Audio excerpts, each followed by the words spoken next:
Hello, my name is Guy Payne, and today I'm going to talk a few minutes about something I'm passionate about, and it's creating a positive safety culture in the workplace. And it doesn't really matter if you're in the business of providing a service or a product, manufacturing.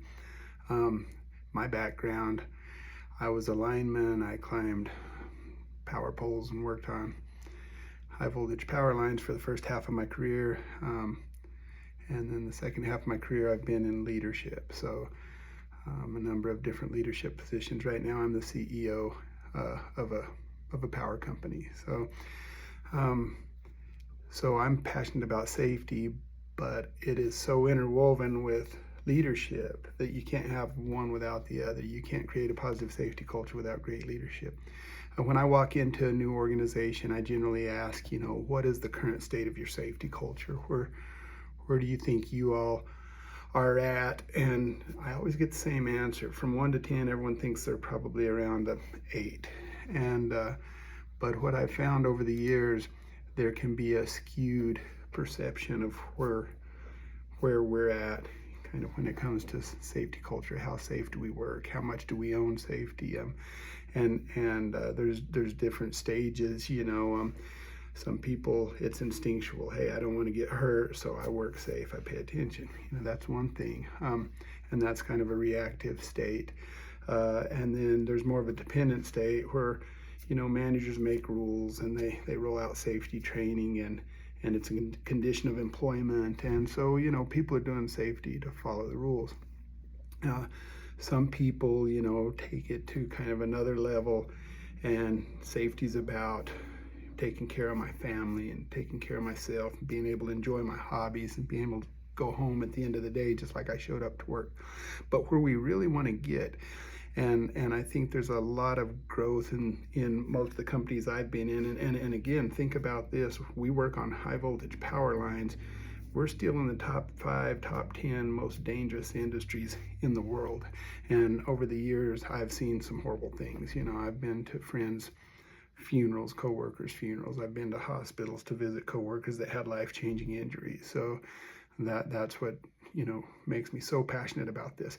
Where we're trying to get is to a place where, at the end of the day, I'm not just going to make sure I go home safe to my family, but I'm going to make sure everyone around me does the same. That's a good safety culture, when everyone in the workplace has that attitude, that mindset. My brother's keeper. It's not just about me going home safe at the end of the day. It's about me taking care of others. So how effective are our, pre-job conversations, our tailboard conversations? Are we planning our work? Are we working our plan? And then, our folks have to believe that their health and safety is the most important thing to us as leaders. And if we're not demonstrating that as leaders, we're failing. When you have a good safety culture, morale is high, because it's a culture of caring. And people don't care how much you know unless they truly know how much you care. Are you setting clear expectations? Are folks holding their peers accountable to a high level of safety, not taking shortcuts? Are near misses reported and talked about, or swept under the carpet? Those are the kind of leading indicators that you have to look for. Are leaders getting out in the field and meeting employees where they're at to figure out what their needs are? And then are we following up, doing root cause analysis when something goes wrong, and really improving anywhere we can, and celebrating successes? I think that's important for all of us. That has a long-lasting memory effect, and it can help change culture. You are a leader when you take responsibility for your own behaviors and positively influence the behaviors of others. And you can't do that with a hammer. You have to be able to inspire people. And mindset trumps skill set, so we have to influence attitudes. And I truly believe that high morale will drive success, not just with safety, but with all your other metrics, KPIs. It'll make your employees really own and buy into things, and you'll see, your cost control improve with these kind of continuous improvement kind of mindsets, and you'll see your customer service numbers improve, and of course your safety numbers, and kind of the reliability of your systems. All of these things kind of really reflect the mindset and the culture, the positive workplace culture of your employees. You know, John Quincy Adams one time said, if your actions inspire others to dream more, learn more, do more, and become more, you are a leader. I'm not talking about autocratic bosses. I'm talking about people who can influence and inspire and manage change and really grow and develop employees. To me, when you sign up for a leadership role, and some of us don't feel like we signed up, we were kind of slotted into some of these positions, but you know, it's like getting on an airplane. I'm 6'2", and if I want a little more leg room, you know, I want to sit at that exit row. But to do that, there's a commitment. If you ever notice, the flight attendant will come to you and they will say, you're sitting in an exit row. I need a verbal commitment that in the event of an emergency, you're going to help people exit the plane here, yada, yada. And they have to hear a verbal, yes, I'm willing to do that. I ask my leaders the same thing about safety. You're sitting in a leadership role, you chose the seat, and I need a verbal commitment that you're all in, that you're committed.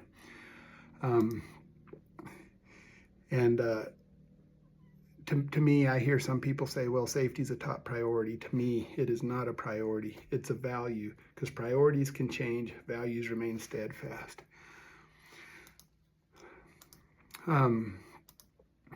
You know, I've noticed certain things over the course of my career, and I've been trained a little bit. There's a training called Safe Start Principles, and they talk about the 4 states of mind that lead to accidents: rushing, fatigue, frustration, complacency. If you find yourself in that state of mind, you might be driving down the road and notice that you're frustrated or you're rushing. That's when accidents happen. Step back, trigger on that mindset, because those mindsets lead to mistakes. Slow down, take a deep breath, reevaluate, and then go on with your work. But it's a good time for a pause. And check in with your peers. If you know someone at work or someone in your family's, you know, struggling, having a bad day, sit down, talk to them about it. See if there's a way you can step up and, you know, take something off their plate or off of their shoulders to, you know, get them back focused where they can stay safe. A risk-taking culture, you know, when you get away with certain risks, it becomes the norm. And then I call that a drift or a deviation into danger. And just, I'll share a simple example. If I drive to work every single day and I don't see a cop, pretty soon I'm driving 5, 10, 15 miles over the speed limit because I think there's no cops there. And my perception of the risk of getting a traffic ticket becomes very low.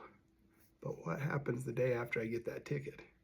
I'm looking around saying, hey, cruise control, keep it on the speed limit because there's cops here and they'll write you a ticket. My perception can absolutely, completely changed after I got that ticket. But I had been taking the same risk the whole time.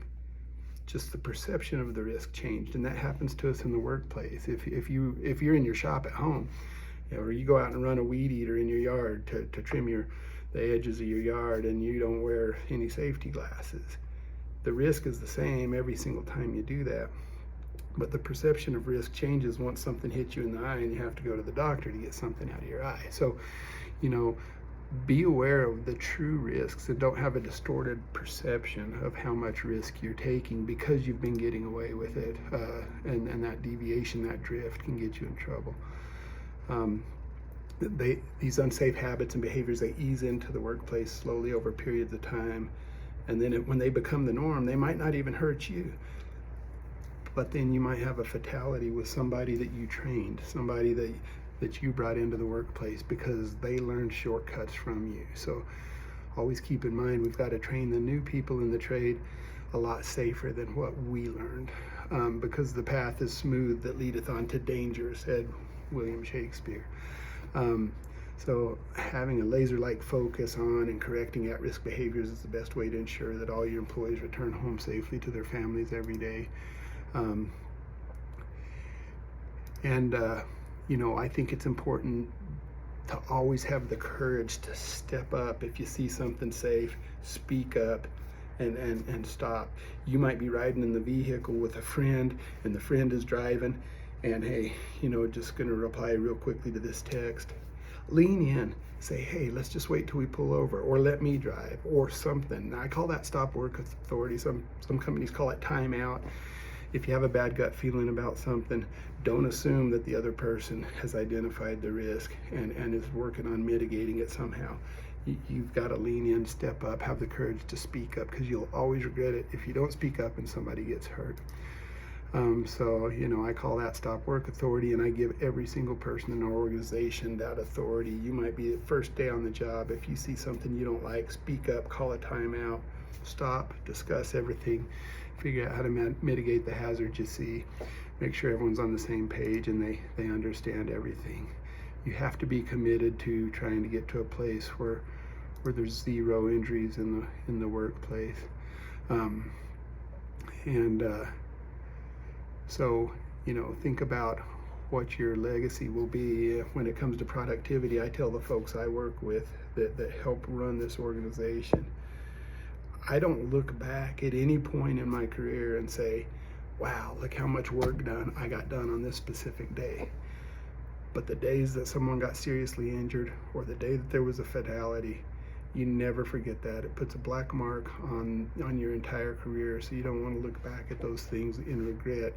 You want to be proactive, do everything you can to keep people safe at work, and then take that mindset home, because what we're doing when we're working around the house or climbing a ladder or using a grinder in the shop, our kids are watching that, and they're learning from it, so they're going to work the same way that we do. So, safety culture goes beyond the workplace, but it's about leadership, it's about caring for people, and it's about getting people to where they really own safety. One of the previous companies I worked for, we had a safety slogan contest, and one of the field level employees, came up with a very simple but brilliant safety slogan, and it was "Be the reason that everybody goes home safe." And that's that mindset. If every single employee comes to work thinking, I'm not only going to watch out for my own safety, but I'm going to be the reason every single one of these employees go home safe. Whether you work in a company that has 1,200 employees or a company that has 12 employees, if everyone comes with that mindset, you have a lot of eyes on the things that can go wrong, and a lot of putting different minds and heads together to figure out how to mitigate those hazards, and you can keep people safe. And we all can't see everything, but we get a lot of people looking for things that can go wrong, and that's how we're going to stop it. And it's attitude, it's mindset, and leaders have to care about employees first. I'll end with that, and very much appreciate your attention, and have a great and safe day. Thank you.